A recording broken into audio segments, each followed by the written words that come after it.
quero começar hoje com vocês uma série de mensagens, uma série de reflexões nesse tema aí. O que é que você quer?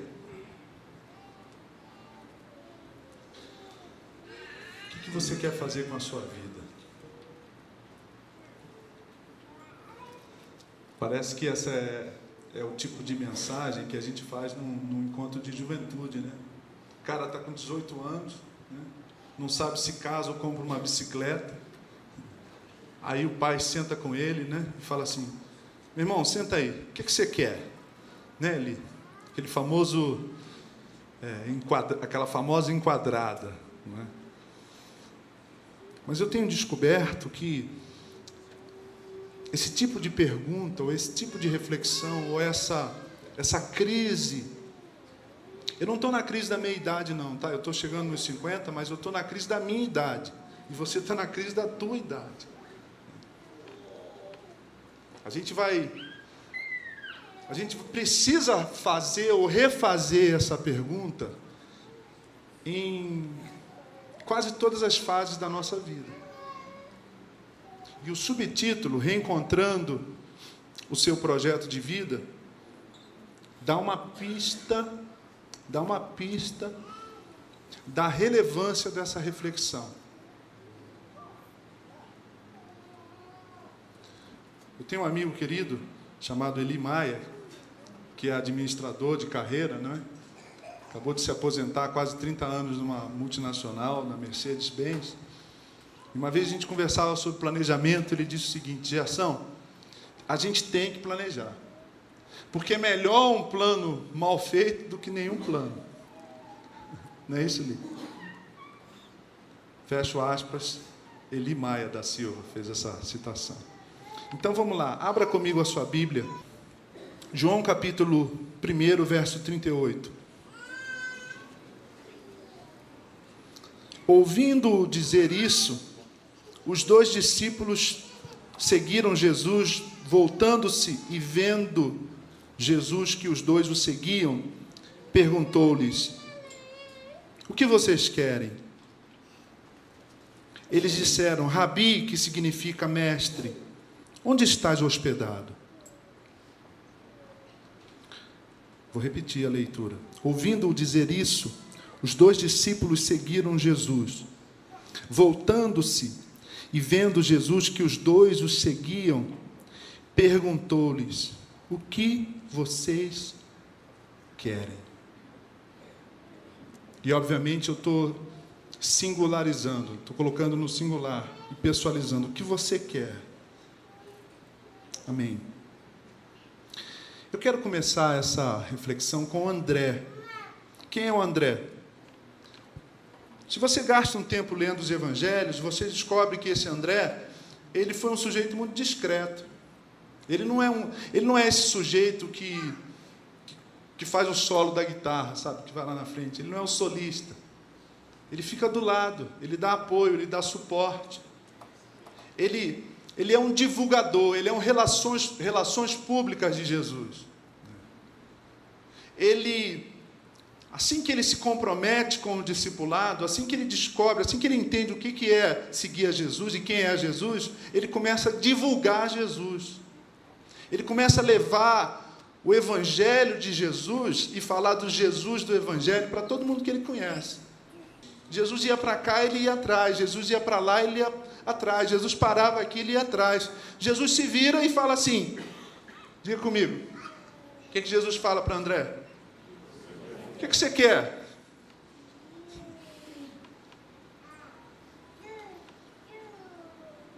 O André pergunta: onde você está morando? Esse tipo de pergunta não é uma pergunta de curiosidade, é uma pergunta de, como a gente vai ver, de alguém que quer ficar junto.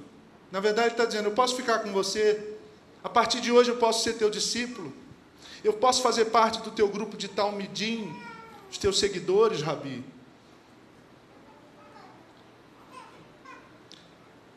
Quando a gente pesquisa a vida de André, a gente se dá conta que André não foi um protagonista, como Pedro foi.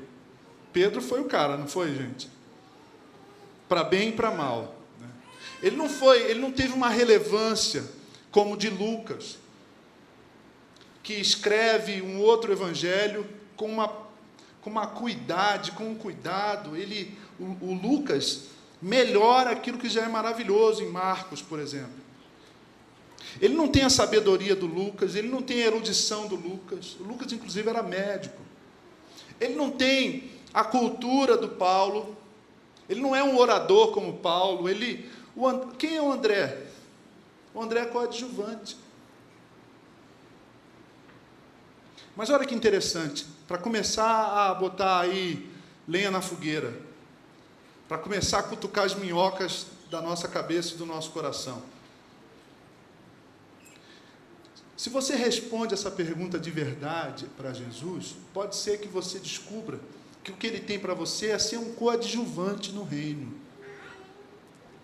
Mas ser coadjuvante de Jesus de Nazaré é muita coisa, gente. A gente aparece no filme à beça. Entende? Ser coadjuvante do Filho de Deus encarnado é coisa rica. Sabe, o cara fala, poxa, Gerson, um amigo falou, participei de um filme aí, de Hollywood. O cara aqui de São Paulo. Eu falei, é mesmo, cara? Ele é? O que é? Não, eu apareço numa cena lá, eu pego não sei o que o Stallone filmou aqui, eu apareço numa cena assim. Falei, uns 5 minutos? Ele falou, não, 5 segundos. 5 segundos. No Kairos de Deus, não no Cronos, no tempo de Deus. Aparecendo perto de Jesus é demais, gente, é ou não é? Agora, uma vida inteira com um holofote em cima de você, sendo você e eu um saco de pó e vermes, como dizia Lutero, é nada. O André, então, em primeiro lugar, me ensina que responder essa pergunta pode nos levar a um tipo de vida discreta, de coadjuvante no reino. Você não precisa aparecer tanto como você e eu achamos que precisamos aparecer. Mas a gente tem que estar do lado de Jesus de Nazaré. Sabe, contra a regra de Jesus? Figurante da grande história de salvação que está sendo rodada.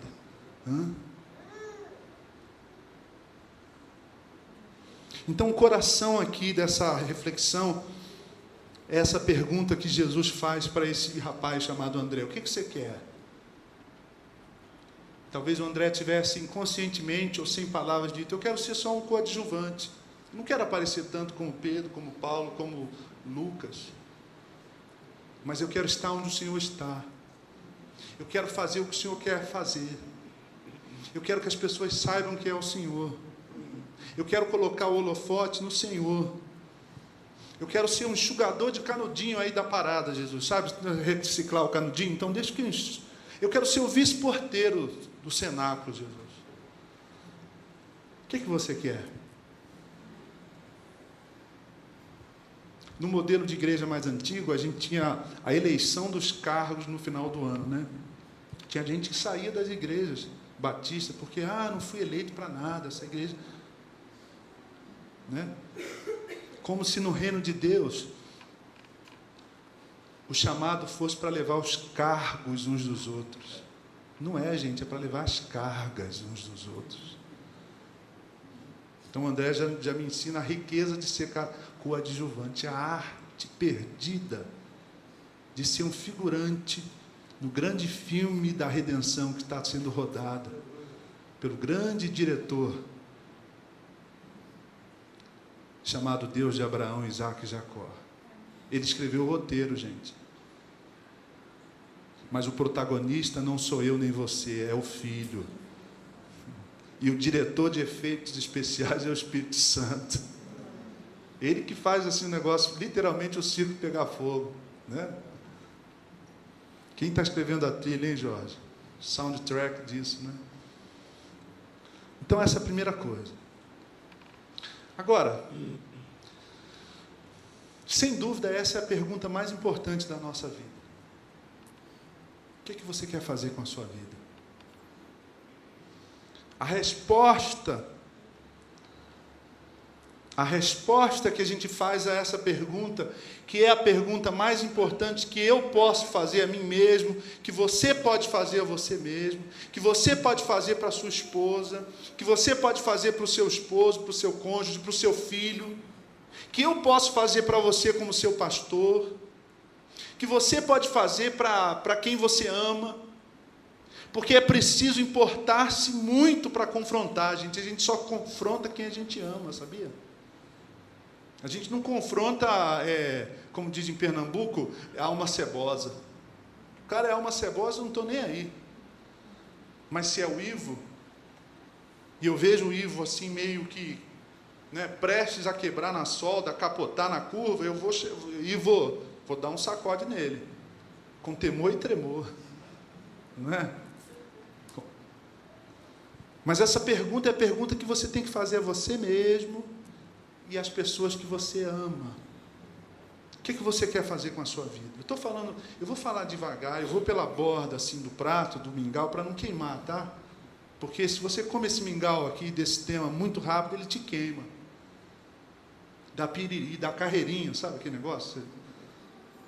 Porque é sério isso daí. Talvez essa seja a pergunta que está por trás, ou que subjaz, que está embaixo de todas as perguntas que Jesus faz na Bíblia, sabia? E pergunta é uma coisa muito importante. Presta atenção, pergunta, se você não gravar nada aqui, se você estiver dormindo aí com os olhos abertos, aquela história de, lembra, da luz acesa, mas não tem ninguém em casa, se você estiver dormindo aí, acorda, por favor, e grava o que eu estou dizendo agora. Pergunta é uma coisa muito importante. A arte de fazer as perguntas certas pode mudar a vida da gente. E não é o Sócrates só, o grande filósofo, o pai da filosofia, o filósofo dos filósofos, o Sócrates, que tinha essa coisa chamada maiêutica, de fazer perguntas o tempo todo. Não é só um terapeuta, não é um psicanalista, não é um psicoterapeuta que faz perguntas.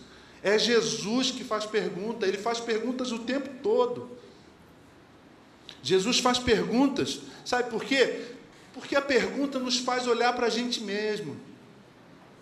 Você quer perturbar alguém? Quando alguém te fizer uma pergunta incômoda, responda com uma pergunta.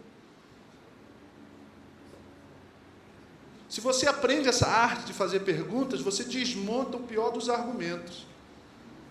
Você humilha até o seu oponente. Porque você pode ser capaz de mostrar para a pessoa o quanto ela é ignorante a respeito daquilo que ela está perguntando. Por exemplo, a pessoa diz assim, isso aqui não é culto. É o que você diz? Defina culto para mim, então. Culto é assim, é quando, pronto, não é mais definição, porque definição não se usa quando. Não é quando é exemplo. Definição é verbo de ligação, né? Culto é, certo? Ou seja, filosofia. Filosofia define as coisas. Jesus faz perguntas perturbadoras. Sabe por quê, irmãos? Porque o ser humano é um ser que pergunta. Ser gente é fazer perguntas. Sabe o que eu descobri? Estudando, preparando. Você sabe que a gente tem que estudar umas 10 horas para falar 1 hora, né, Eli? Senão é fraude. Senão é o seu dinheiro de volta. Liga lá no saque. Serviço de atendimento ao crente. Senão é balela. Senão é prosopopeia. Né? Senão é achismo. Não é exposição bíblica. Sabe o que eu descobri? Uma pesquisa na Inglaterra, uma universidade séria, isso foi publicado na revista Crescer. As crianças chegam a fazer 300 perguntas por dia. É que você nunca contou. É que você fica irritado na quarta. Você corta. É ou não é? A gente só começa a dar atenção às perguntas das crianças quando a gente é avô. Quando a gente é pai, a gente já está com o saco cheio, porque imagina, você tem 3 filhos, 900 perguntas por dia, pelas barbas do profeta Zedequias. É muita pergunta, né? Eu lembro de um livro do Pedro Bloch, o educador judeu e carioca, né? Ele tinha um livro, Perguntas que as Crianças Fazem. Tinha cada uma assim. Lá nessa pesquisa na Inglaterra, apareceu o seguinte: a pergunta número 1 das crianças é: por que o céu é azul? Outra que é campeã: para onde que a gente vai quando a gente morre? De onde eu vim? A criança faz 2 coisas na vida de criança, sabe quais são? Brincar, porque brincadeira é coisa séria. Como educador, eu sei o que eu estou falando. Se tem uma coisa que eu aprendi com a pedagogia, é que brincar é sério. Não sufoque o lúdico na criança. Deixa viajar na maionese. Deixa ele dizer. E entra na brincadeira. Um dia eu fiquei com o Bernardo, meia hora, conversando com ele, conversando. Bernardo, eu tenho uma coisa para te contar. Ele tinha 5 anos. O que é, pai? Enrolei no banco de trás do carro. Eu conversava. Não, mas eu não vou te falar. Não, pai, fala. Não, é melhor não. Criei aquele suspense todo. Depois de 40 minutos, parei o carro, falei: eu vou te falar. Ele: fala, papai. É o maior segredo da minha vida. Fala, pai. Quase gritando assim, né? Entrei no jogo. Aí falei assim para ele: sabe quando o papai viaja, que ele fica fora, que ele diz que vai pregar e cantar? Eu não vou pregar e cantar. Ele: é, pai? É. Mas pô, o que você faz, pai? Eu falei assim: não vou falar. Imagina, Denão, um moleque de 5 anos, teu afilhado. Aí, tá, não sei o que. Pai, por favor, fala, papai. Eu parei e falei assim, pensando bem. Não, falei: filho, sabe, você não conta para ninguém, é um segredo nosso. Não, papai, tá bom, papai, fala. Acho que nem tinha 4, 5 anos. Aí eu falei para ele assim: eu sou o Batman. Rapaz, mas esse moleque chorou de rir, cara. Ele parou assim, teve um choque inicial, choque anafilático, né? Filosófico, né? Alter ego do pai. Estava rindo até ontem, assim, mas ele chorou de rir, né, assim. Então, criança brinca, número 1. E número 2, sabe o que criança faz também? Criança faz pergunta, gente. Pablo faz pergunta teológica. Pai, se Deus criou tudo, quem criou Deus? Pergunta básica, assim, tipo 11 da noite, você com sono, pergunta leve.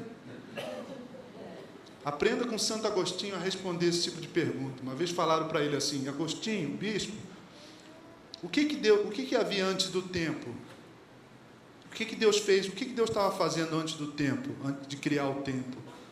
E Agostinho de Hipona disse o seguinte: Deus estava criando um inferno para a gente que faz esse tipo de pergunta para o seu pastor. Ah, vai dormir, rapaz, vai pentear macaco. Ah, vai torcer para o Palmeiras. Então, gente, ser gente é fazer pergunta. Que perguntas você tem feito?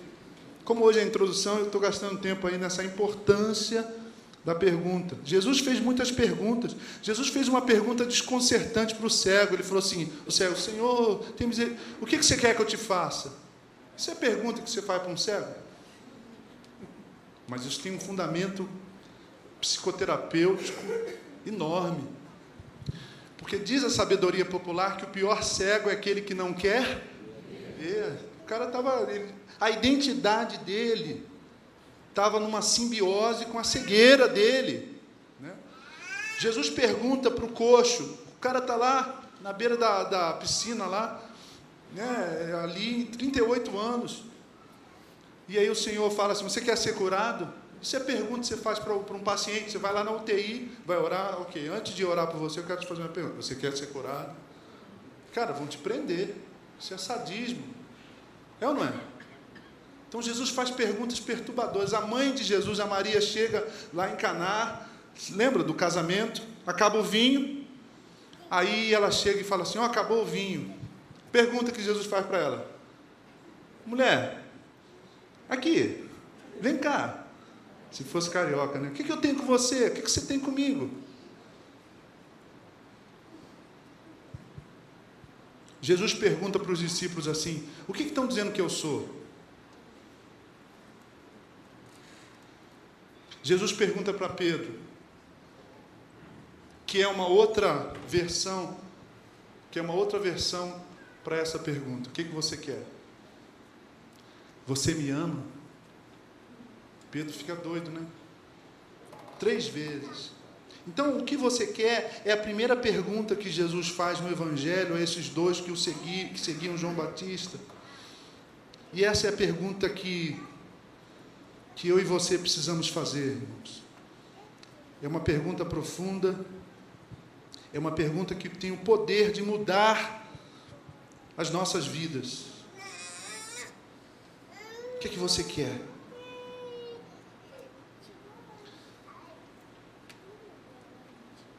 E quando eu começo a meditar nessa pergunta, eu me vejo pensando então na questão do querer, do desejo, eu me vejo pensando no tema do sonho, e nós precisamos admitir que nós não somos aquilo que pensamos, nós somos o que desejamos.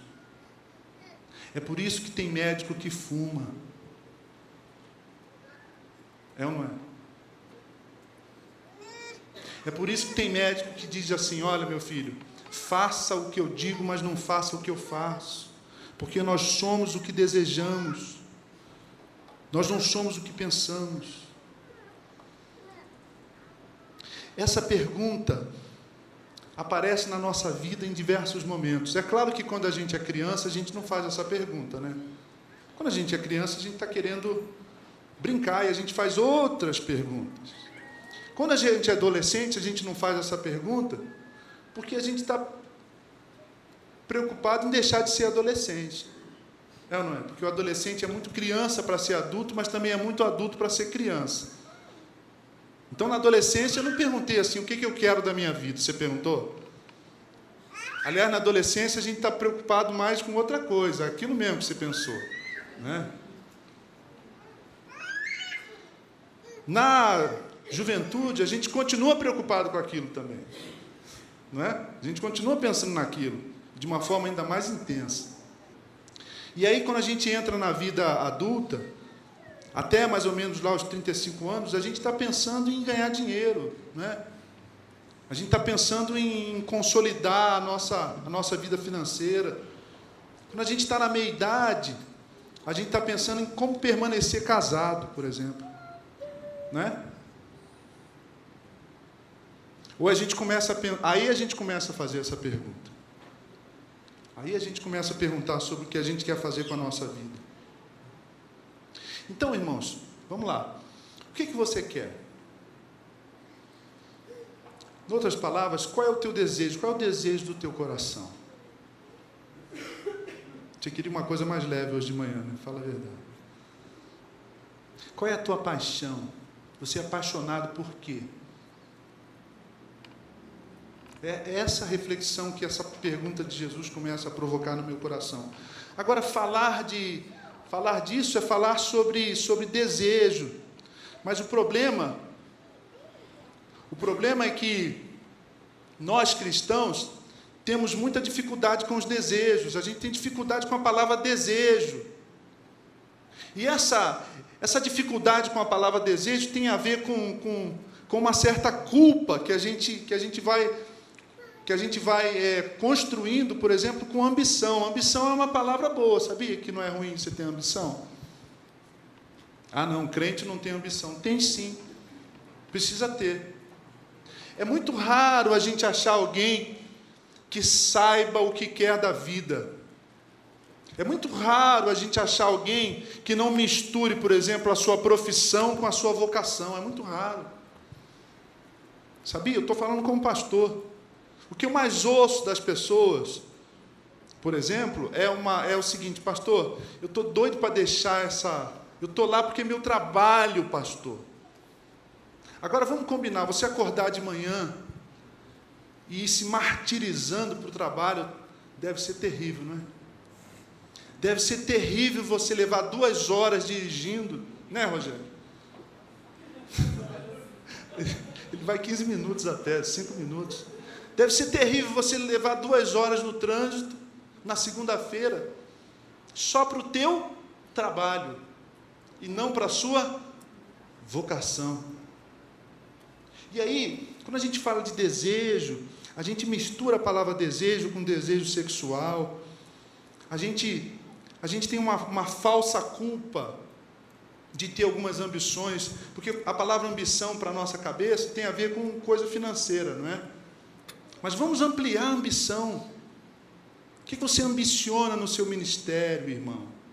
O que você ambiciona para a sua família? Vamos redimir a palavra ambição? Vamos repensar o que significa desejo? Vamos ou não vamos? Sabe por que a gente precisa fazer isso? Porque cristianismo não é budismo, irmãos. Budismo tem algumas leis. A primeira lei do budismo é que viver é sofrer. O ensino do Buda começa assim: a vida é sofrimento.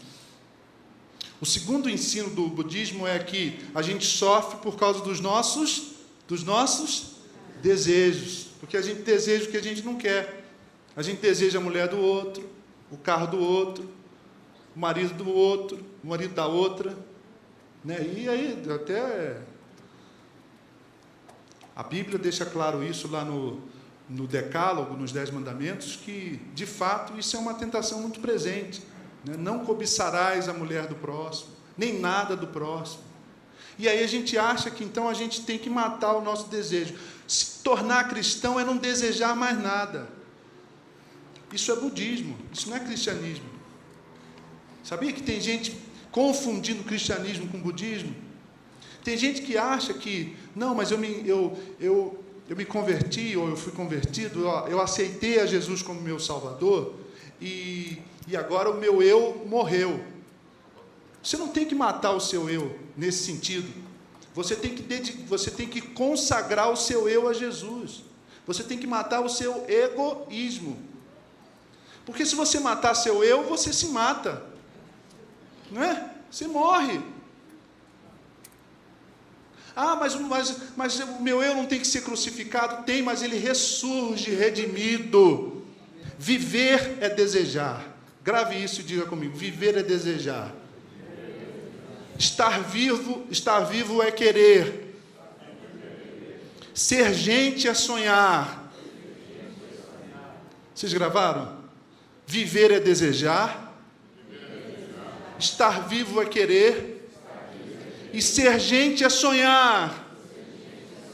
Agora, que tipo de desejo, que tipo de querer e que tipo de sonho a gente tem? É isso que a gente tem que discutir. A gente tem que ter cuidado, porque a Bíblia nos adverte que a nossa vida não brota da nossa cabeça, gente. A nossa vida não flui do nosso intelecto. As fontes da nossa vida não estão aqui, estão aqui.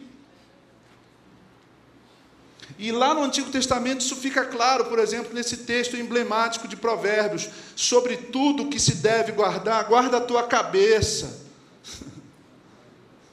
guarda o teu coração, porque é do coração que você vai viver. Você sabe que você não deve fazer um monte de coisa, mas você faz. Por quê?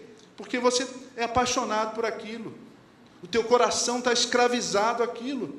Paulo reitera essa sabedoria proverbial de Salomão, do Antigo Testamento, quando ele diz: ó miserável homem que sou, o que eu quero eu não faço, e eu faço o que eu não quero.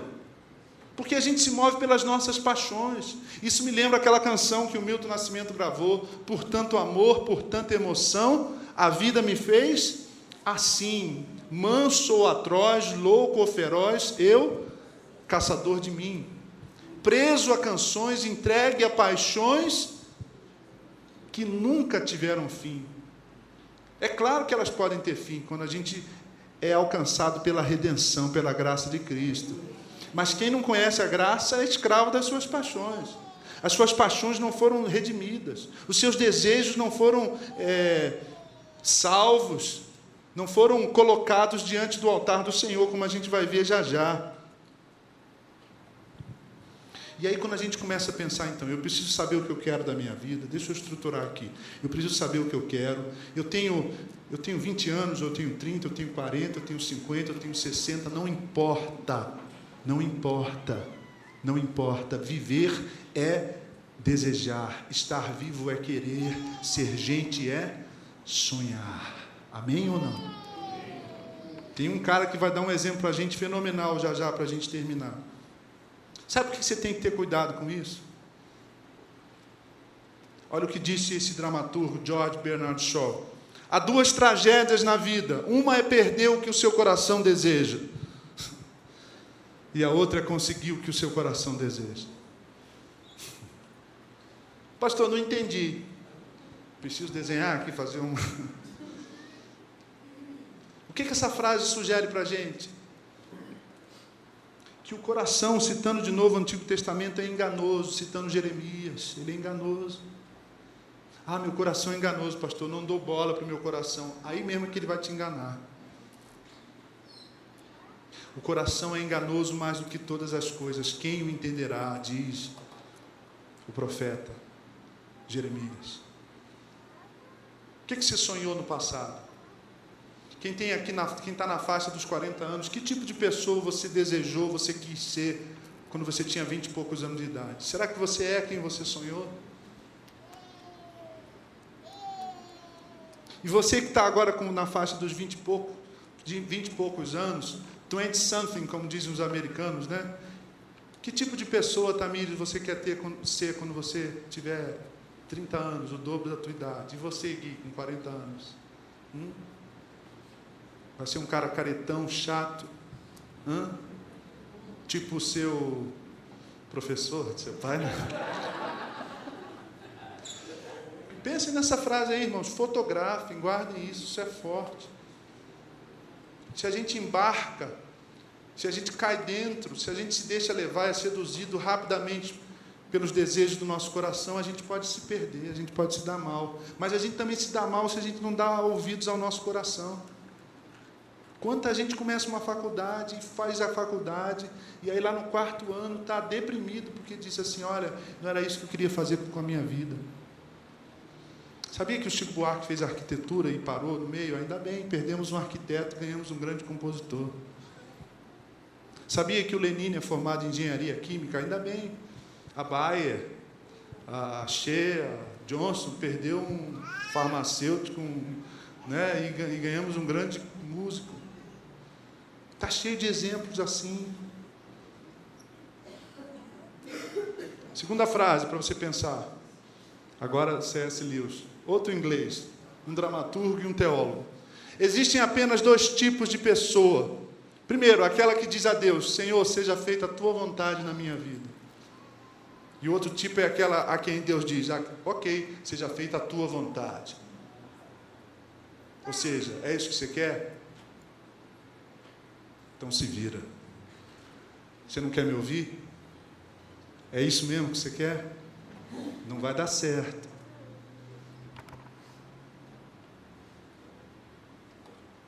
Viver é querer, viver é desejar, estar vivo é sonhar. Sabe o que eu tenho feito ultimamente? Eu tenho relido a Bíblia e tenho me surpreendido como eu passei batido por textos como Filipenses 2,13. Porque Deus é aquele que opera em vocês tanto o querer como o efetuar. Deus te faz desejar coisas boas, irmãos. Deus te faz sonhar sonhos bons. Deus te deu essa capacidade de desejar. Isso te constitui como ser humano. Você não é um vegetal. O meu cachorro, o cachorrinho lá de casa, ele tem um desejo. Sabe qual é o desejo dele? Estar perto da gente. Porque estando perto da gente, ele tem água, comida, ele pode passear e cheirar, enfim, o que ele cheira, né? O desejo dele é estar perto da gente. Eu nunca vi um cachorro num psicólogo fazendo terapia. Não sei o que eu faço com a minha vida, eu queria ser um gato. As plantas não desejam, os animais não têm anelos, eles apenas são. Fernando Pessoa tem um poema que ele fala disso, né? Que ele fala da criação, ele diz, as coisas são e pronto. Mas o homem não é e pronto. O homem tem desejo, tem vontade, tem que ter paixão, irmãos. Eu vou à casa de vocês, à casa de alguns amigos, e sabe como é que eu começo a ver se a pessoa tem paixão ou não?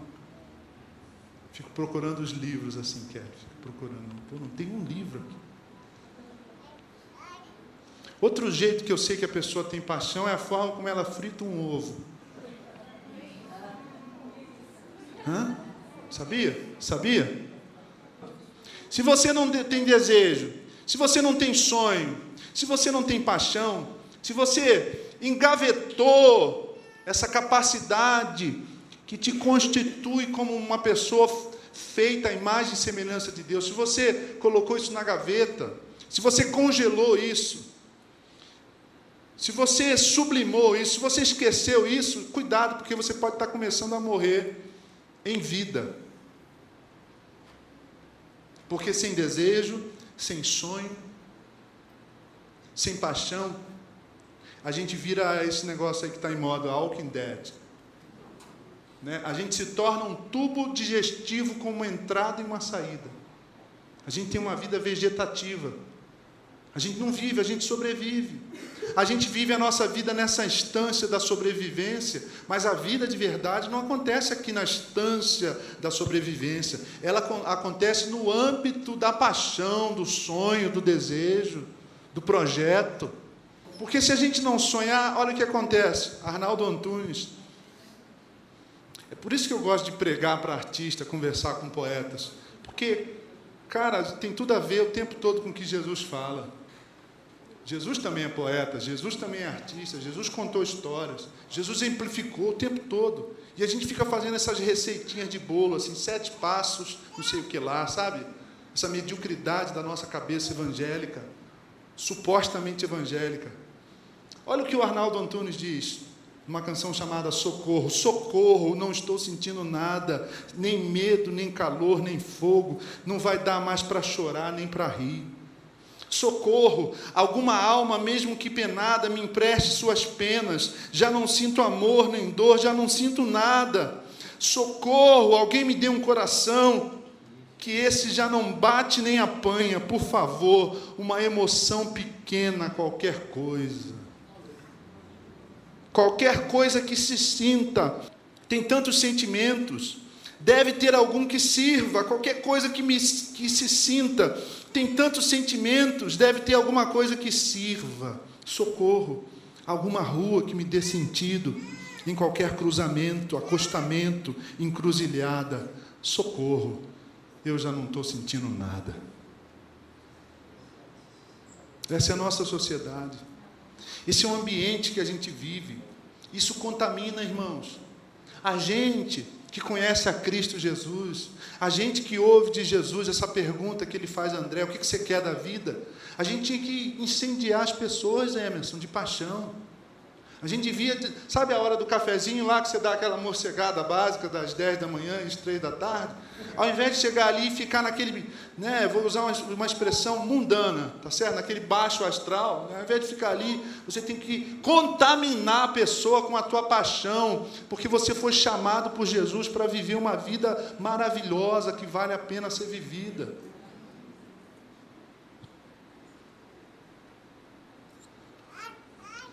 Ah, pastor, mas eu não tenho desejo, porque eu quero só desejar os desejos de Deus. Bom, então você já tem um desejo. Não, a minha vontade é fazer a vontade de Deus. Então você tem vontade. Não, tem gente que acredita em determinismo, em destino. Em primeiro lugar, eu disse que tem gente confundindo o cristianismo com o budismo, né? Mas tem gente também que confundindo, sabe, a providência divina, a doutrina da providência divina, tão reforçada pelos reformadores, com o destino grego. Eu vejo o crente dizendo, pastor, eu não casei com fulano porque não era para casar mesmo, não era para rolar. Quase que disse assim, não estava escrito nas estrelas, não estava no meu horóscopo, meu santo não bateu com dela, pastor. Só falta falar esse treco aí. Gente, isso é fatalismo, isso é determinismo, isso não é bíblico. Porque isso invalida o livre-arbítrio. Agora, livre-arbítrio não é para salvação, você não escolheu ser salvo, sinto muito, foi ele que te escolheu. Eu estou falando de um livre-arbítrio para a gente viver essa vida de salvo, essa vida cheia de quereres, essa vida cheia de desejos, e essa vida cheia de paixões redimidas e consagradas ao Senhor? Você escolhe. Hoje mesmo você já fez umas 10 escolhas, não fez? Da roupa que você está usando, do que você comeu, não é? E vai por aí. Então, na verdade, não é que desejar seja pecado. Pecado é desejar errado. Por isso que a pergunta é, o que você quer? O que você deseja? O que você sonha? Tiago diz assim, vocês pedem e não recebem, por quê? Porque não fizeram oração de poder na campanha da prosperidade? Por que vocês não receberam? Porque você orou pouco, tem que orar meia hora só e vocês oraram só 5 minutos? Porque tinha que ser de joelhos, sabe essa bobagem, essa religiosidade, esse neopaganismo? Não é nada disso. Tiago diz assim, vocês pedem e não recebem porque vocês pedem mal, são pedidos egoístas. Uma medida para o teu desejo, uma forma de medir o seu desejo, o seu sonho, a sua paixão, é o seguinte, eu quero isso. O que isso tem a ver com a minha família? O que isso tem a ver com as pessoas? Como é que eu posso melhorar a vida das pessoas com isso? Pronto. Se a resposta for positiva, gente, não tem que consultar o pastor, não. Cai dentro dessa pós-graduação. Abre aí esse carrinho como é que é? O food truck de cachorro-quente, assim, né? Começa com isso. Ontem eu estava aqui no grupo de oração, no grupo de comunhão, café da manhã dos jovens, e alguém deu um testemunho. Foi quem que falou? Sobre um cara que estava querendo se matar, né? Foi era um velhinho americano que estava deprimido, e ele ia deixar um bilhete de suicídio e ia se matar. E aí ele falou assim, olha, e ele lembrou, a única coisa que eu tenho para deixar é uma receita de frango frito da minha família. E aí eu falei, vou deixar junto aqui essa receita e tal. Aí ele olhou a receita e falou, pensando bem, vou fazer a última vez esse frango frito aqui. Antes de morrer eu mereço isso. Aí comeu, falou, mas que delícia esse frango frito da minha família. Você sabe que isso deu um start? E ele começou a fazer para outras pessoas, e ele fundou o Kentucky Fried Chicken. O cara ia se matar, e por causa de uma receita de frango frito, ele construiu um império de comida chamado KFC. Abra os olhos, deve estar perto de você a bênção que você está procurando. Amém ou não? A gente vai terminar, mas eu quero citar o Irineu e depois a gente vai olhar para o Abraão. Olha o que Irineu disse, século II. A glória de Deus é o homem plenamente vivo.